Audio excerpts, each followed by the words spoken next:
Hello guys, আসসালামু আলাইকুম। সবার কি অবস্থা, কেমন আছেন? তো আজকে একটা মানবিক ভিডিও নিয়ে আসলাম আপনাদের মাঝে। এই যে মুরব্বীরা দেখতাছেন, উনি পায়ের মধ্যে অনেক সমস্যা, স্ট্রোক থাকে। ব্রেন স্ট্রোক থেকে পায়ের মধ্যে সমস্যা হয়েছে। প্রায় সময় আমার কাছে আসে, বছরে যে কোনো সময় উনি আমার কাছে আসে। আমার পক্ষ থেকে যতটুকু সাহায্য সহযোগিতা করার আমি ওনারে করি। তো আজকে ভাবলাম যে সামনে ঈদ, আজকেও আসছে উনি আমার দ্বারে। তো ভাবলাম সামনে ঈদ, যেহেতু ঈদের কিছু সামগ্রী ওনারে দেই। তো আমার পক্ষ থেকে আমার যতটুকু সামর্থ্য আছে, সামর্থ্য অনুযায়ী কিছু ঈদের সামগ্রী আমি চাচারে দিলাম। তো সবাই দোয়া করবেন আমার জন্য আর এই চাচার জন্য। আর যদি কেউ কোনো কিছু দিতে চান, অবশ্যই আমার সাথে যোগাযোগ করবেন। আর সাথে আপনার যে জিনিসগুলা দিলাম, আপনি খুশি না বেজার? ওই যে জিনিসগুলো ঈদ উপলক্ষে দিছে, আমি খুশি। আমি প্রায় 25 বছর ভ্যান চালাইছি, এখন ব্রেন স্ট্রোক আমি ভ্যান চালাইতাম পারি না।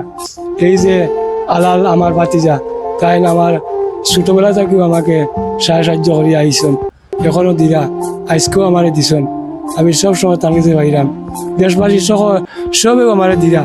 আমি অকলর দোয়া আমি চললে আমার লাগে দোয়া করবা, আমি অকলর লাগে দোয়া করি। আর আলাল যে ভাতিজা তার লাগেও আমি দোয়া করি। আর তানোর যে পরিবার সবার লাগে আমি দোয়া করি। আর আল্লাহ তারারে সুখে শান্তিতে রাখো।